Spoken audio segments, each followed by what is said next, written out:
Republican party of India एकतावादी पक्षाची महाराष्ट्र राज्य कार्यकारिणीची बैठक संपन्न. रिपब्लिकन पार्टी ऑफ इंडिया एकतावादी पक्षाची महाराष्ट्र राज्य कार्यकारिणीची बैठक लायन्स क्लब सभागृह पंडित कॉलनी नाशिक येथे नुकतीच संपन्न झाली. या बैठकीमध्ये परभणीमधील जिल्हाधिकारी कार्यालयाजवळ संविधानाच्या प्रतिकृतीची मोडतोड करून विटंबना करणाऱ्या दत्ता पवार यांच्यावर देशद्रोहाचा गुन्हा दाखल करण्यात यावा. तसेच 15 डिसेंबर 2024 रोजी सोमनाथ सूर्यवंशी या उच्च शिक्षित तरुणाचा पोलीस कस्टडीत मारहाणीमुळे मृत्यू झाला, त्याच्या मृत्यूस कारणीभूत असलेल्या पोलीस अधिकारी कर्मचारी यांच्यावर निलंबन करून सदोष मनुष्यवधाचा गुन्हा दाखल करण्यात यावा. संविधानाची विटंबना झाल्यानंतर आंबेडकरी अनुयायांनी केलेल्या आंदोलनात आंदोलकांवर दाखल झालेले गुन्हे मागे घेण्यात यावे.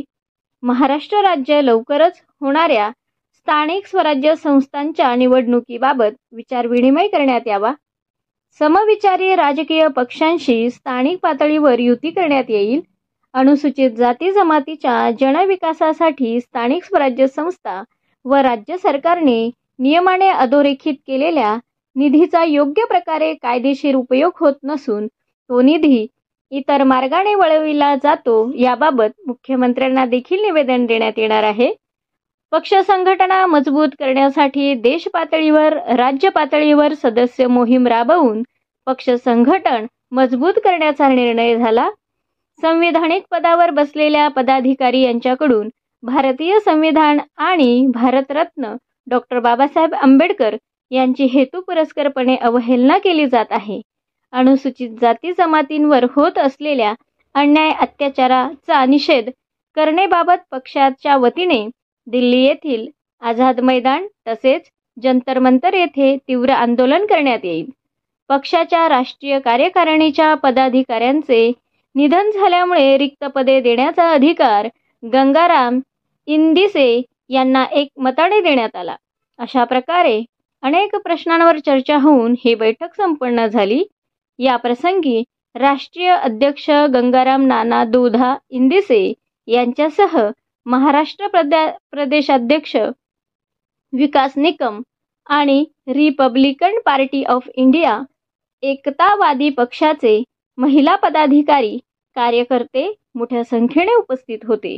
प्रामुख्यानं जे भारत देशाच्या उच्चस्थ पदावर संविधानाच्या माध्यमातून बसलेले आहेत असे अमितजी शाह यांनी काही दिवसापूर्वी लोकसभेमध्ये डॉक्टर बाबासाहेब आंबेडकरांबद्दल अनुद्गार काढले.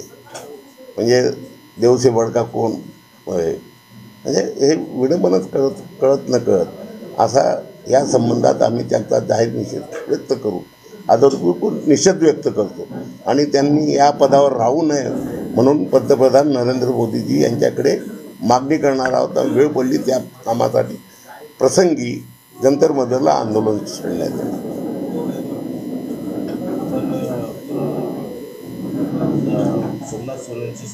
सोमनाथ सूर्यवंशी सोमनाथ सूर्यवंशीजींनी बद्दल जो लॉंग मार्च निघाला होता तो लॉंग मार्चसाठी महाराष्ट्रातून सर्व आंबेडकरी अनुयायांची आणि बहुजन समाजाची फार समर्थनीय बाब होती.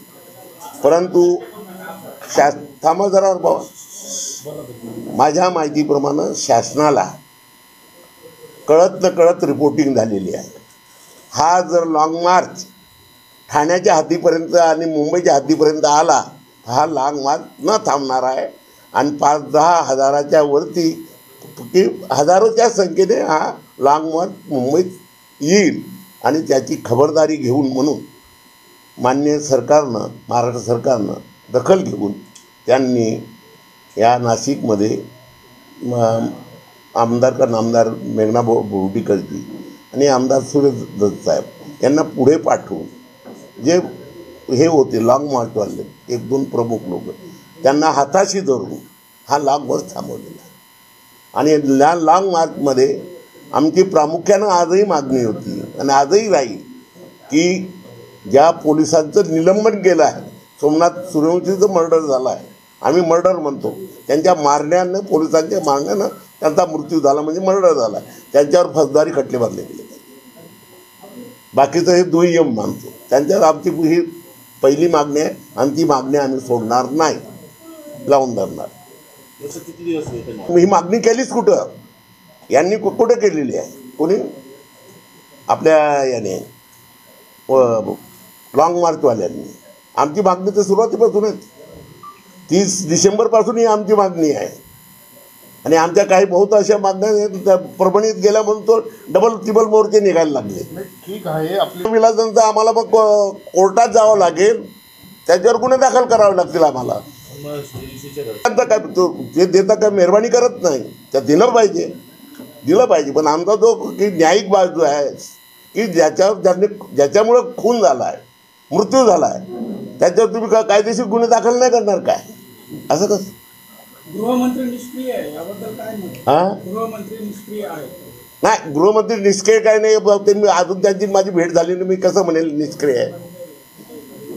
प्रत्यक्षात भेट झाल्यावर वेळ पडली तर भेटही मागणार आहे त्या संदर्भात.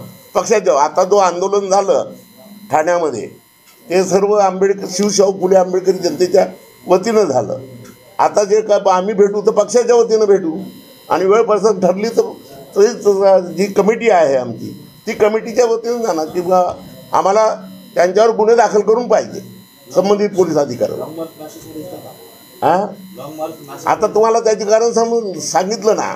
हा लॉंग मार्च ठाण्याच्या आणि मुंबईच्या कक्षेत आला असता तर लॉंग मार्च थांबला नसता आणि 100% सर्व मागण्या पूर्ण झाल्या असत्या आणि या पोलिसांवर फौजदारी खटले दाखल झाले असते. जबाबदार नाही.